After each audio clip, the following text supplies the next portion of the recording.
श्री शिवाय नमस्तु भीम हर हर महादेव। स्वागत है आपका हमारे चैनल सनातन धर्म का संसार पर। दोस्तों, आप सभी लोग जानते हैं कि 20 मई 2024 को है सोमवार प्रदोष व्रत। अब आप कहेंगे कि भाई सोमवार प्रदोष व्रत में ऐसा क्या खास है, तो देखो यहाँ पर हम आपको बता दें, ये दोनों ही जो दिन है ये भगवान शिव जी के बहुत ही ज्यादा प्रिय दिन है और इन दोनों ही दिनों में भगवान शिव जी को बहुत आसानी से प्रसन्न किया जा सकता है और भगवान ये मनोकामना भी पूर्ण करते हैं। पर दोस्तों, जब ये सोमवार और प्रदोष व्रत एक ही दिन पड़ जाए तो ये एक सोने पे वाली बात हो जाती है।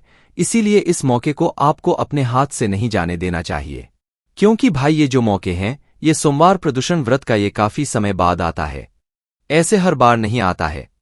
इसीलिए दोस्तों, आप लोगों को इस दिन 5 कनेर के फूल वाला उपाय जरूर करना चाहिए, क्योंकि 5 कनेर के फूल वाला उपाय वो उपाय है जिस उपाय को करने से आपकी जो भी मनोकामना होती है, आपकी जो भी दुख और परेशानी होती है, वो सारी दूर होती है।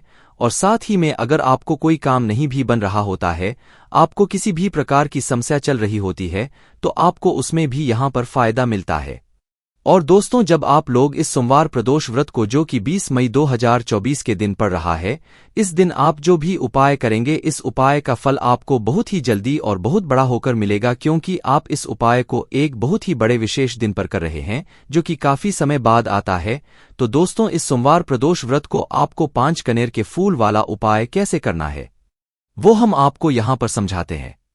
उससे पहले जब भी हम कोई उपाय करते हैं तो उस उपाय के बारे में हमें ये बात जानना होती है कि आखिर वे 5 कनेर के फूल वाला उपाय हमें करना कैसे है, किसको करना है, किस समय करना है और कहाँ पर करना है।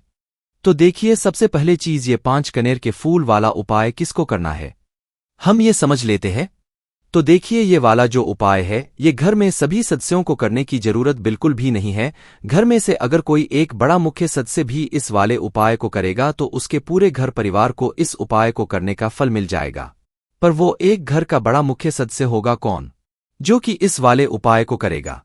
तो देखो, यहाँ पर हम बता दें कि 5 कनेर के फूल वाला जो उपाय है ये घर की बड़ी माताओं बहनों में से कोई भी एक माता बहन करेगी, ठीक है।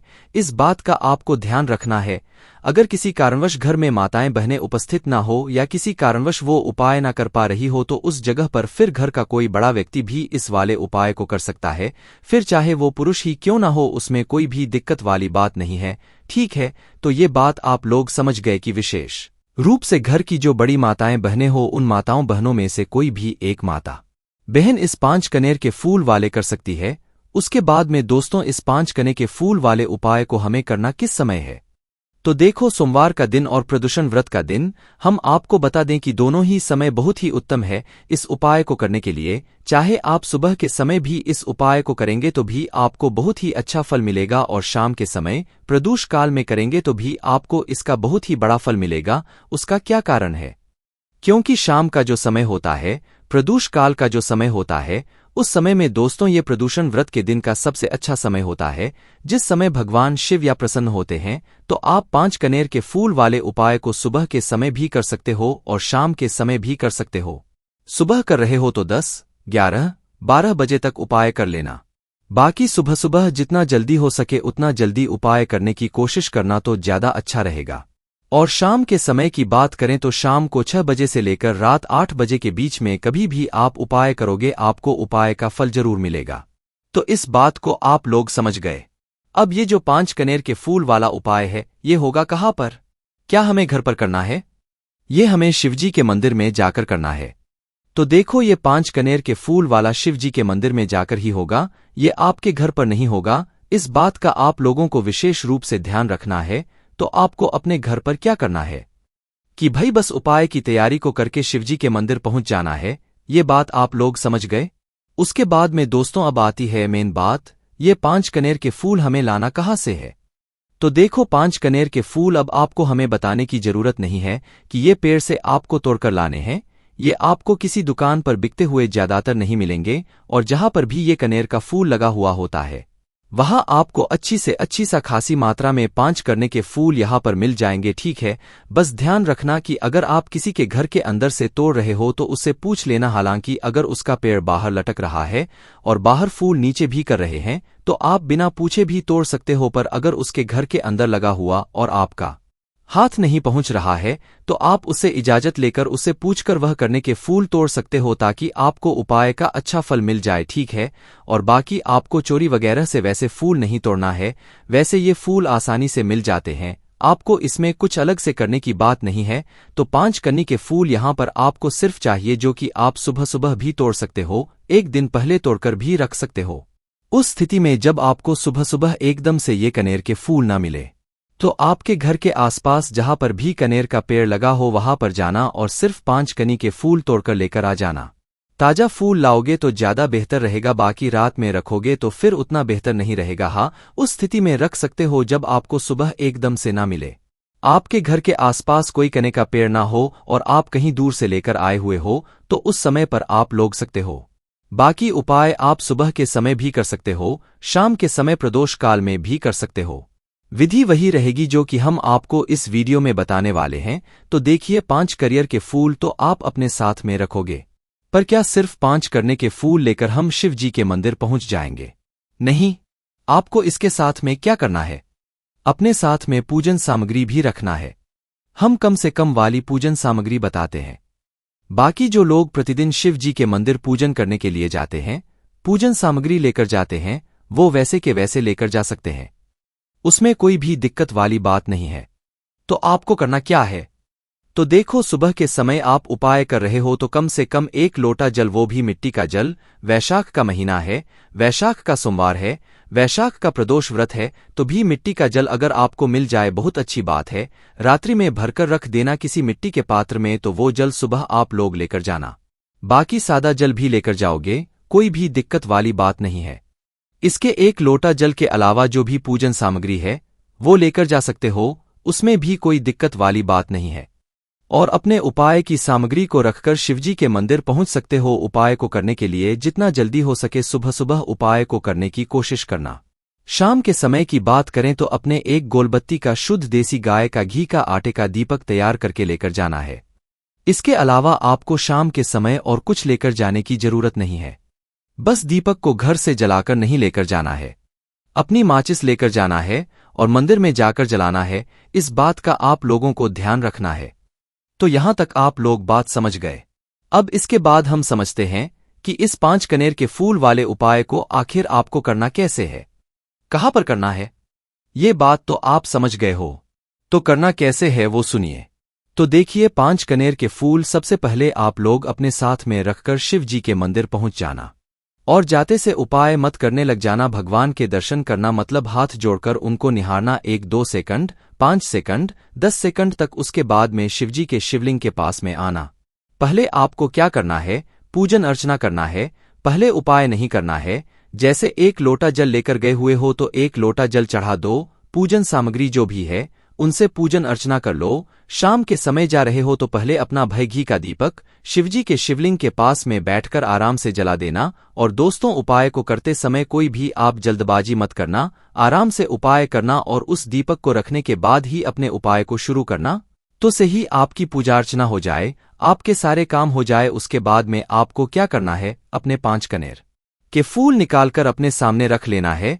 और ये वाला जो उपाय है ये आप अपने सीधे हाथ की हथेली से करोगे। इस बात का भी ध्यान रखना है, ये कुछ उपाय की ऐसी छोटी छोटी बातें हैं जिन पर बहुत सारे लोग ध्यान नहीं देते हैं और फिर उनका उपाय काम नहीं करता है, तो वो कहते हैं कि उपाय काम नहीं करा। इसलिए इन छोटी छोटी बातों का आप ध्यान रखो, उसके बाद देखो उपाय कैसे काम नहीं करता। तो भाई, आपके 5 कनेर के फूल तैयार हैं, आपके सामने रखे हुए हैं। अब इन 5 कनेर के फूलों को आपको 5 चढ़ाना है। जो 5 जगहें हम आपको बता रहे हैं, और ये 5 जगहें शिवलिंग के ऊपर ही हैं, कहीं आपको उठकर भी नहीं जाना है, तो बैठे बैठे भी आप लोग उपाय कर सकते हो।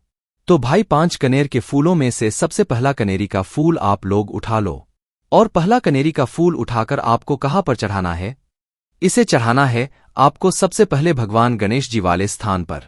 अब शिवलिंग के ऊपर ही जो गणेश जी का स्थान होता है वहां पर चढ़ाना है, गणेश जी के मूर्ति पर नहीं चढ़ाना है। तो शिवलिंग के ऊपर जो गणेश जी का स्थान होता है वहां पर सबसे पहला कनेरी का फूल चढ़ाना है। कुछ इस प्रकार से सबसे पहले तो आप पता कर लो कि जो जलाधारी होती है, जलाधारी के राइट हैंड साइड मतलब सीधे हाथ की तरफ जो जलाधारी होती है, सीधे हाथ की तरफ की भाई उधर होता है, गणेश जी का स्थान है ना। तो आपको उस गणेश जी वाले स्थान पर अपना पीला कनेर का फूल लेना है और खिला हुआ भाग शिवलिंग की तरफ करके समर्पित कर देना है गणेश जी वाले स्थान पर, ठीक है। और डंडी का भाग अपने आप जलाधारी की तरफ हो जाएगा है ना। तो भाई पहला फूल गणेश जी वाले स्थान पर समर्पित करने के बाद अपना दूसरा फूल निकाल लेना और दूसरा फूल निकालकर आपको समर्पित करना है भगवान कार्तिक जी वाले स्थान पर। अब ये जो स्थान है ये आप बहुत आसानी से जान जाओगे। आपने पहला फूल गणेश जी वाले स्थान पर समर्पित किया मतलब जलाधारी के राइट हैंड साइड पर सीधे हाथ की तरफ, और जो दूसरा फूल है ये जलाधारी के लेफ्ट हैंड साइड मतलब उल्टे हाथ की जलाधारी होगी, वहां पर कोने में आपको समर्पित करना है, ठीक है, जो कि कार्तिकेय जी का स्थान होता है ना। तो दूसरा फूल कार्तिकेय जी वाले स्थान पर समर्पित करने के बाद खिला हुआ शिवलिंग की तरफ करके रखना है, इस बात का ध्यान रखना है, ठीक है। उसके बाद में अब बात आती है तीसरे नंबर के फूल की। जो तीसरे नंबर का फूल आपको चढ़ाओगे माता अशोक सिंदूर जी वाले स्थान पर, ठीक है। अब ये माता जी का स्थान कहाँ पर होता है? ये भगवान गणेश जी और भगवान कार्तिक जी के बीच में जो जलाधारी होती है, बिल्कुल जलाधारी के बिल्कुल बीचों बीच का जो हिस्सा होता है वो माता अशोक चंद्र जी का होता है। तो भाई उस स्थान पर आप लोगों को अपना तीसरा कनेर का फूल चढ़ा देना है, खिला हुआ भाग शिवलिंग की तरफ करके ही रखना है, इस बात का आप लोगों को ध्यान रखना है। तो तीसरा कनेर का फूल माता अशोक चंद्र जी वाले स्थान पर आपको चढ़ा देना है।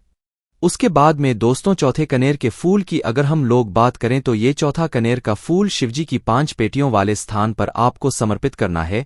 मतलब कि शिवलिंग ऊपर एक पात्र टंगा हुआ होता है, जिस पात्र के अंदर से बूंद बूंद करके शिवलिंग के ऊपर जल टपकता है। और अभी इस समय आप लोगों को अपने मंदिरों में ये पात्र जरूर टंगा हुआ मिलेगा, क्योंकि अभी गर्मी का मौसम चल रहा है। तो आपको उस पात्र के अंदर शिव जी की 5 बेटियों का नाम लेते हुए इस चौथे नंबर के कन्हैया के फूल को समर्पित करना है। कैसे समर्पित करोगे? पहले जया मतलब उस चौथे नंबर के फूल को अपने हाथ सीधे हाथ के तिल्ली में रखकर जया, विषहरा, शामली, बारी, दौतली और देव, ये 5 नाम लोगे। उसके बाद इस फूल को उस पात्र के अंदर समर्पित कर दोगे। अगर कारणवश वो पात्र उस समय ना टंगा हुआ हो, शिवलिंग के ऊपर या मंदिर में ना उपस्थित हो, तो भैया शिवजी के 5 बेटियों का नाम लेकर इस चौथे नंबर के फूल को आप लोग जलाधारी के पास में मतलब शिवलिंग के कटी भाग के पास में रख सकते हो। मतलब जलाधारी के ऊपर जहां पर शिवलिंग रखा हुआ है उस शिवलिंग के पास में जलाधारी के ऊपर कहीं पर भी चौथे नंबर के फूल को शिवजी के 5 पेटियों का नाम लेकर आप लोग समर्पित कर दो, ठीक है। अब आपकी 4 फूल समर्पित हो गए। अब आपके पास 5वां और आखिरी फूल बचा हुआ होगा। इस 5वें और आखिरी फूल को आपको कहां पर समर्पित करना है? बहुत सारे लोग समझ ही गए होंगे कि शिवलिंग के ऊपर समर्पित करना है, पर दोस्तों अभी तक आपने जो फूल समर्पित किए हैं वो खिला हुआ भाग शिवलिंग की तरफ करके समर्पित किए हैं। पर जब आप इस 5वें नंबर के कन्या के फूल को शिवलिंग के ऊपर समर्पित करोगे तो ये जो खिला हुआ फूल का भाग होगा ये जलधारी की तरफ होगा, मतलब सामने की तरफ शिवलिंग को जो हम सामने से देखते हैं। तो भाई सामने की तरफ जो है इस कन्हैया के फूल का खिला हुआ भाग होना चाहिए, इस बात का आप लोगों को ध्यान रखना है। खिला हुआ भाग कनेर का जो है शिवलिंग के ऊपर रखने के बाद आपको भगवान से मतलब अपनी मनोकामना बोल देना है। जैसे ही 5वें नंबर का कनेर का फूल समर्पित करते हो भगवान से अपनी वो मनोकामना भूलना जिस मनोकामना के लिए आप लोग अपना ये वाला उपाय कर रहे हो, या कोई भी जो दुख और परेशानी है उसके लिए अगर आप उपाय कर रहे हो तो अपनी वह दुख और परेशानी भूलना। बस दोस्तों आपकी जो भी मनोकामना हो, जो भी काम हो, वो बोलने के बाद आप भगवान से 2 मिनट प्रार्थना कर लेना। 2 मिनट भगवान के नाम का जाप कर लेना, श्री शिवाय नमस्तुभ्यम जाप कर लेना। बस दोस्तों आपका यहाँ पर ये वाला उपाय पूरा हो जाता है। बाकी दोस्तों इस उपाय को करने में अगर आपको कोई भी दिक्कत समस्या आती है तो कमेंट करके पूछ सकते हैं। श्री शिवाय नमस्तुभ्यम, हर हर महादेव।